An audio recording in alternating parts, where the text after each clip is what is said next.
Lors des exercices militaires Zapad 2025, les médias occidentaux traditionnels ont paniqué à propos de sujets tels que le lancement du missile Zircon pendant ces manœuvres.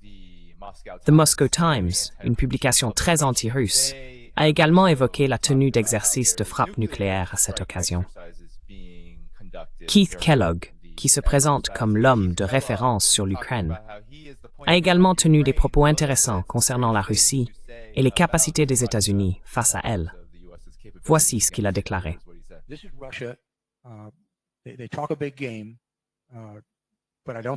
C'est la Russie.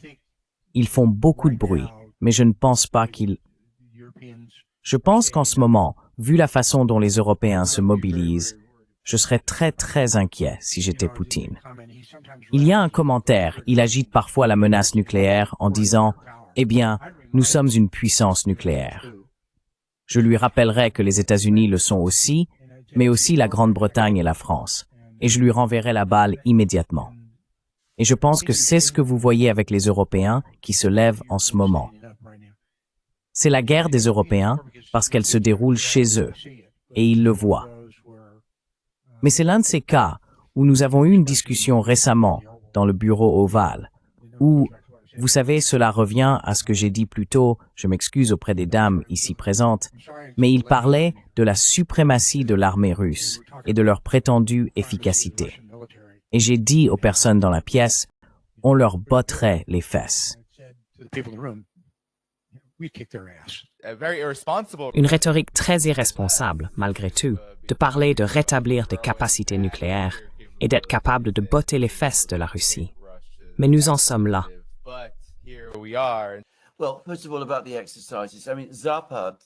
Eh bien, tout d'abord, à propos des exercices, Zapad 25 est un exercice. Les Russes organisent des exercices appelés Zapad. Zapad signifie Ouest, dans les régions occidentales de leur pays. Et bien sûr maintenant, en Biélorussie, qui est un pays allié. C'est une pratique que les Russes ont depuis bien avant la guerre froide. Ils organisaient déjà des exercices Zapad dans les années 1970, voire même dans les années 1960, je crois. Le plus grand de tous, le plus grand exercice militaire de l'histoire mondiale, était Zapad 81, qui a eu lieu en 1981, et je m'en souviens d'ailleurs. Cet exercice en particulier, Zapad 25, est un exercice d'envergure. Il implique environ 100 000 hommes, mais il n'est pas à l'échelle de certains des exercices Zapad qui ont eu lieu auparavant.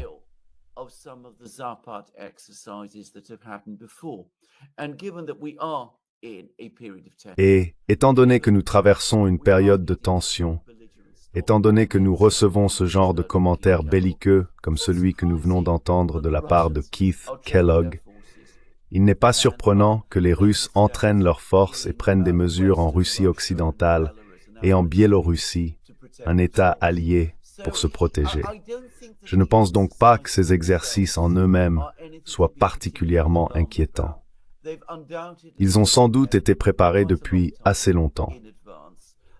Je ne pense pas qu'ils impliquent une intention de la part des Russes d'attaquer l'Occident demain, la semaine prochaine, le mois prochain, ou quoi que ce soit de ce genre. Mais cela montre que les Russes sont préoccupés par la situation à leurs frontières occidentales, étant donné qu'il y a eu des menaces, par exemple dans les pays baltes, ou envers l'enclave de Kaliningrad. Cela n'a rien de surprenant.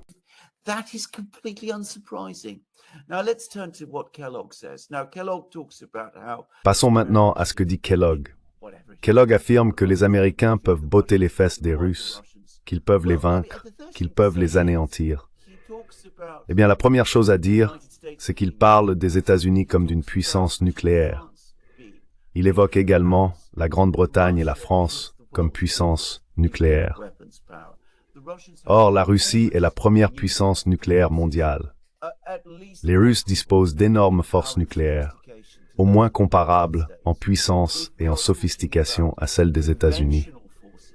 Si l'on parle de forces conventionnelles, les forces conventionnelles russes aujourd'hui dépassent largement celles de la Grande-Bretagne et de la France. Je lisais dans un magazine militaire britannique que l'armée britannique, par exemple, ne compte plus que 25 chars opérationnels. Or, les Russes utilisent parfois 25 chars rien que pour prendre d'assaut un seul village en Ukraine.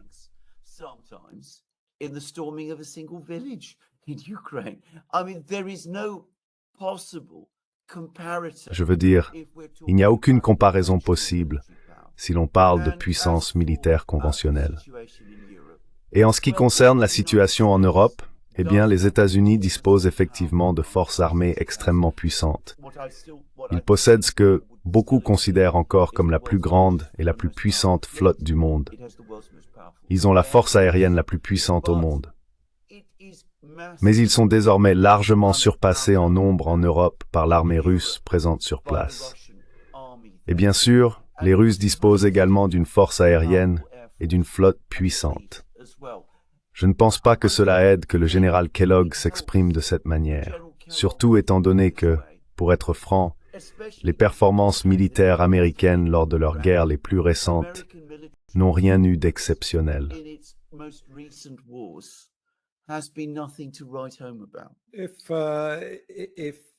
Si les États-Unis ou l'OTAN avaient réellement cru pouvoir vaincre la Russie en Ukraine, ils auraient été présents en Ukraine dès le premier jour.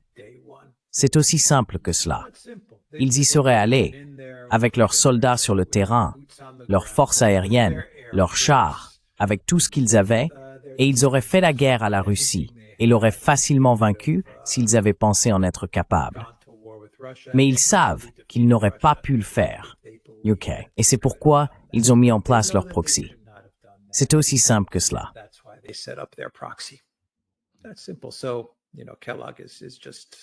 Donc, vous savez, Kellogg raconte vraiment n'importe quoi. Mais en même temps, c'est quelqu'un qui a fait 4 ou 5 voyages à Kiev au cours des 4 ou 5 derniers mois. Il obtient toutes ces informations de Zelensky. Il est beaucoup trop proche de Zelensky et de l'Ukraine. Ce type n'est pas un envoyé, ce n'est pas un diplomate, ce n'est pas un envoyé. Trump doit se débarrasser de ce type. Et alors peut-être, juste peut-être, il pourra parvenir à une sorte d'accord négocié et peut-être même à une fin du conflit. Mais d'abord, il doit faire le ménage et se débarrasser des Kellogg dans son administration.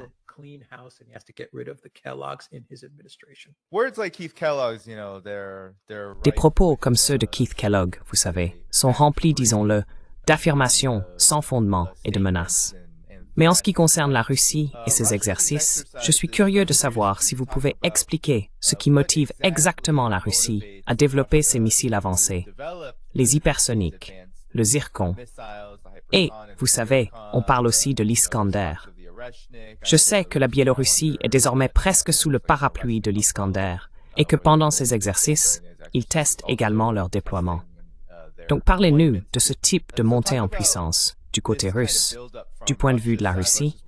Est-ce que cela révèle exactement sur les capacités de la Russie à se défendre? Parce que je pense que la grande question ici, c'est que l'on voit la Russie développer des armements vraiment avancés. Et ce small, qui pousse probablement les États-Unis et l'OTAN à réfléchir à 2 ou 3 fois avant d'entrer dans un véritable conflit ouvert avec la Russie.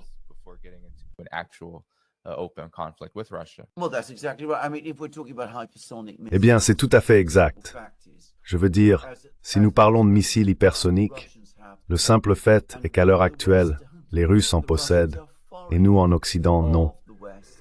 Les Russes sont bien en avance sur l'Occident en matière de technologie hypersonique. Le seul autre pays qui puisse se comparer aux Russes dans ce domaine est la Chine, pas les États-Unis, ni aucun des membres européens de l'OTAN. Et les Russes ont développé ces capacités.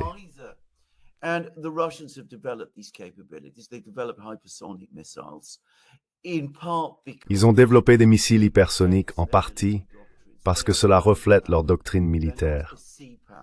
Ils sont une puissance terrestre, ils ne sont pas une puissance maritime. Ils utilisent les missiles comme une sorte d'artillerie à très longue portée, ce qui signifie qu'ils se concentrent énormément sur le développement de missiles. Ainsi, ils développent des missiles à la fois pour la guerre offensive, des missiles qu'ils peuvent utiliser contre des cibles comme des bases aériennes, des dépôts de munitions, des entrepôts de stockage et ce genre de choses. Et ils utilisent aussi des missiles très avancés pour leur défense aérienne. ce qui leur permet de contrer la supériorité ou la supériorité présumée de l'Occident en matière d'aéronefs. Cela reflète la géographie et la différence de culture militaire russe. Maintenant, il faut préciser que cela ne signifie pas que parce que les Russes ont choisi cette voie, nous avons un avantage sur eux, ou que s'ils nous attaquaient, ils auraient nécessairement un avantage sur nous. Cela signifie simplement qu'ils recherchent des solutions technologiques différentes de celles que nous avons.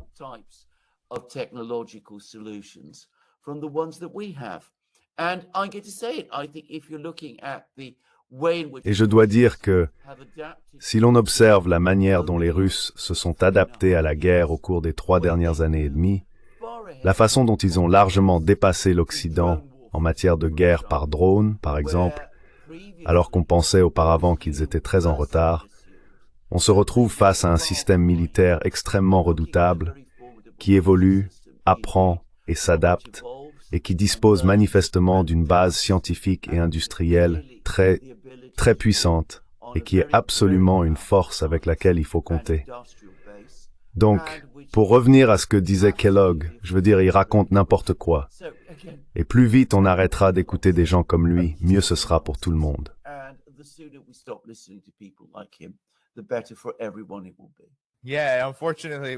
Oui, malheureusement, entre Kellogg et Rubio, Alex, tu sais, on a des personnes qu'on est obligé d'écouter et dont les paroles, malheureusement, ont un poids politique. Mais quelle est ta réaction, ton évaluation des capacités réelles de la Russie face à ces discours belliqueux, comme je devrais les appeler?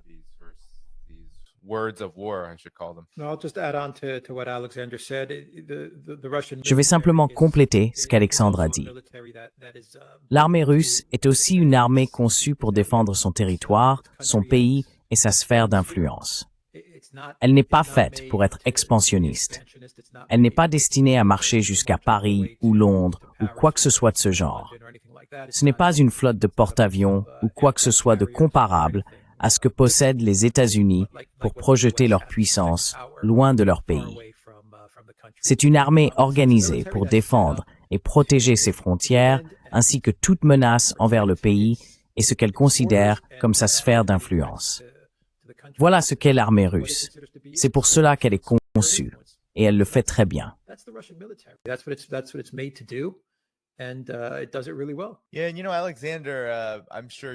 Oui.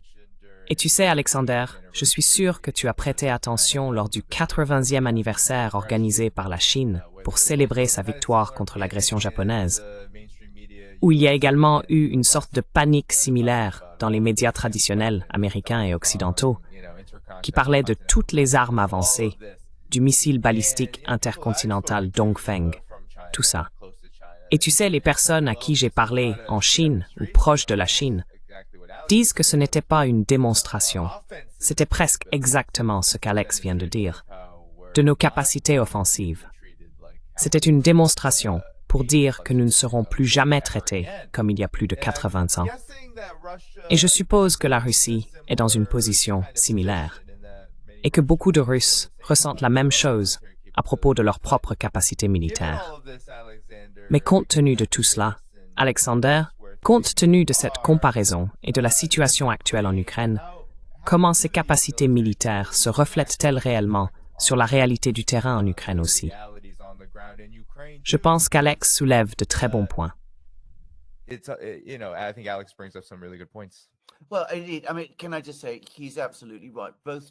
Eh bien, je veux dire, puis-je simplement dire qu'il a absolument raison. Et votre remarque sur la Chine est tout à fait pertinente. Si l'on regarde la structure des armées russes et chinoises, elles sont essentiellement conçues pour protéger le cœur, le territoire national, et aussi pour projeter leur puissance à proximité dans les zones immédiatement adjacentes au pays. Aucun de ces deux pays n'a jamais cherché à projeter sa puissance à travers le monde, contrairement aux États-Unis.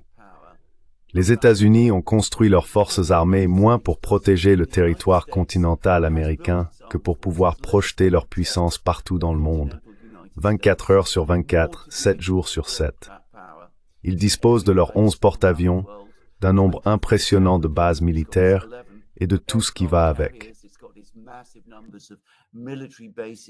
It's got all of those things. Neither China nor Russia have either of those. Ni la Chine ni la Russie ne possèdent ces capacités, ni n'aspirent à les avoir. Mais lorsqu'il s'agit de guerre à leur périphérie, et c'est ce que nous voyons actuellement en Ukraine, les Russes, avec le temps, lorsqu'ils concentrent leurs ressources, peuvent mobiliser des moyens qui finissent par être écrasants. En revanche, lorsque les États-Unis et l'Occident tentent de projeter leur puissance précisément dans ce type de région proche de la frontière russe, on constate très vite qu'ils ne peuvent pas tenir sur la durée. Ainsi, l'Ukraine manque d'armes, de chars, d'obus, de pièces d'artillerie. On m'a dit, par quelqu'un bien informé, que l'Ukraine a désormais retiré presque tous ses canons sur la rive ouest du Dniepr, car elle est tellement surpassée en nombre d'obus à l'est du Dniepr face à l'armée russe. East of the Dnieper against the Russian army now. It is unable to match. Elle est incapable d'égaler les Russes dans ce type de capacité. Et c'est pourquoi les Russes peuvent continuer leur progression et pourquoi ils sont en train de gagner. C'est aussi la raison pour laquelle, en Occident, on ressent une frustration croissante, car tout a été tenté face à ce problème au cours des 3 dernières années et demie. On parle souvent du fait que notre PIB combiné est bien supérieur à celui des Russes, mais on constate sans cesse que, dans un affrontement à la périphérie de la Russie, nous ne pouvons pas rivaliser avec la puissance militaire russe. Et c'est finalement ce qui se passe aujourd'hui en Ukraine. Oui, ce qu'Alexandre a dit est tout à fait juste. What Alexander said is spot on.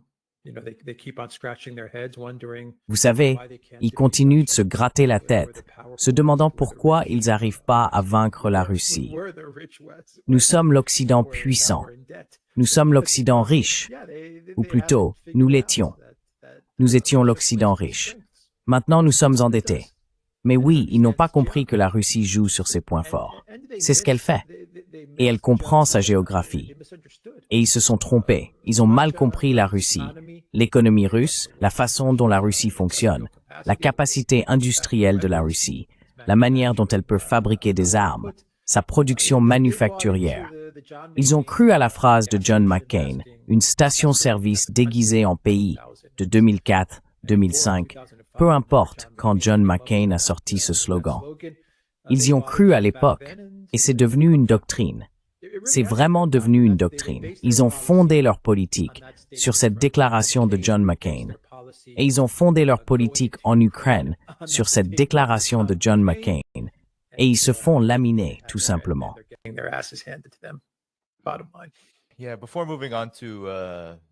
Oui, avant de passer à la situation mondiale générale, que dirais-tu, Alexandre, de nous donner une mise à jour? On n'entend plus beaucoup parler de l'OTAN, avec ces sortes d'escalades théâtrales autour des drones russes et tout cela. On ne parle pas beaucoup non plus de ce qui se passe concrètement en Ukraine. Et surtout, de la direction que prend ce conflit et de la rapidité de son évolution. Alors Alexandre, éclaire un peu notre public à ce sujet.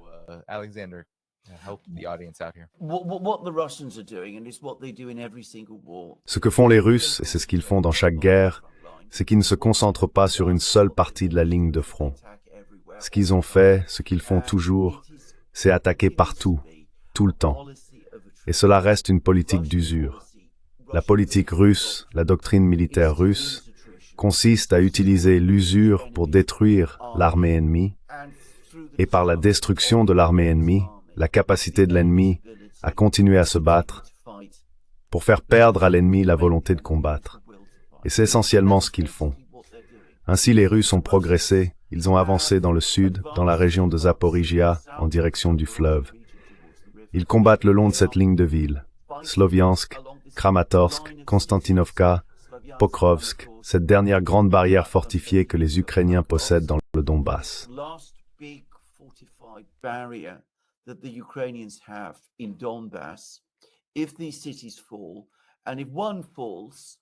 Si ces villes tombent, et si l'une tombe, les autres tombent très rapidement, car elles sont toutes interconnectées entre elles, formant une seule ligne de position.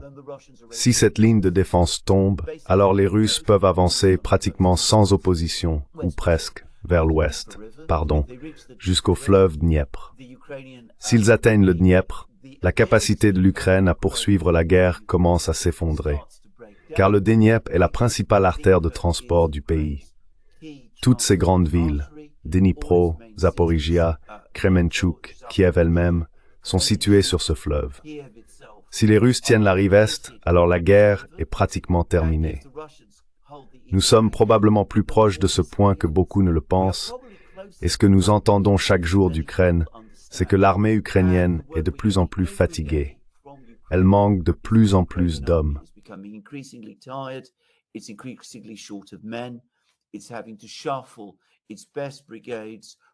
Il doit déplacer ses meilleures brigades d'une partie du front à une autre pour tenter d'éteindre les incendies et de contenir les percées russes.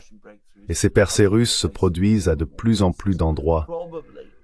Probablement que dans les prochaines semaines, plusieurs villes, Kupiansk, Siversk, Liman dans le nord, tomberont. Les derniers rapports suggèrent que la situation à Pokrovsk même, l'une de ces villes sur cette ligne de ville, est très mauvaise et que les Ukrainiens seront probablement repoussés de là aussi. Mais d'une manière ou d'une autre, peu importe le temps que cela prendra, cette barrière finira par céder. Le flot de lave, comme le Pentagone semble appeler l'avancée de l'armée russe, déferlera. Et comme je l'ai dit, au-delà se trouve le Dniepr. Et une fois que les Russes atteindront le Dniepr, ce sera effectivement la fin de la guerre.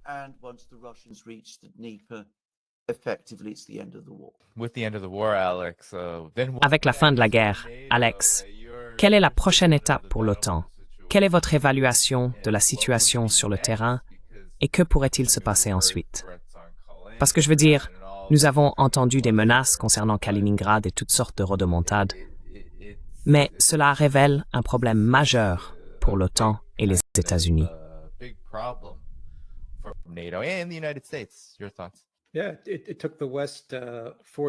Oui, il a fallu 4 ans à l'Occident pour comprendre que la Russie mène une guerre d'usure.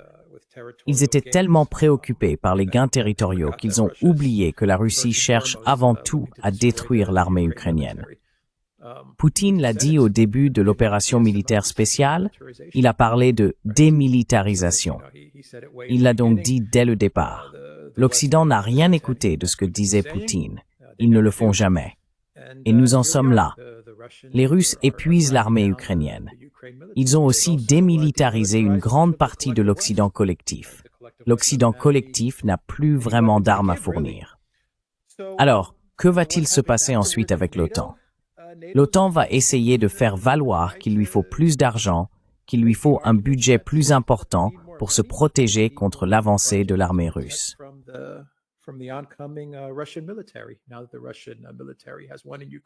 Maintenant que l'armée russe a remporté la victoire en Ukraine, Poutine va tourner son attention vers les États baltes. Il va viser la Pologne et la Roumanie, puis Paris et Amsterdam. C'est pourquoi nous devons augmenter nos dépenses militaires afin de nous défendre contre les Russes qui avancent vers l'Ouest. Ce sera la stratégie de l'OTAN, mais ils ont besoin des États-Unis. C'est la clé. Et nous ne savons pas ce que Trump va faire, ni même s'il est possible pour les États-Unis de se retirer de l'OTAN, ou du moins de réduire leur engagement. Je ne pense pas que ce soit possible. Je ne vois pas cela arriver. Mais ce sera l'argument de l'OTAN lorsque le conflit prendra fin, quelle que soit la forme que cela prendra.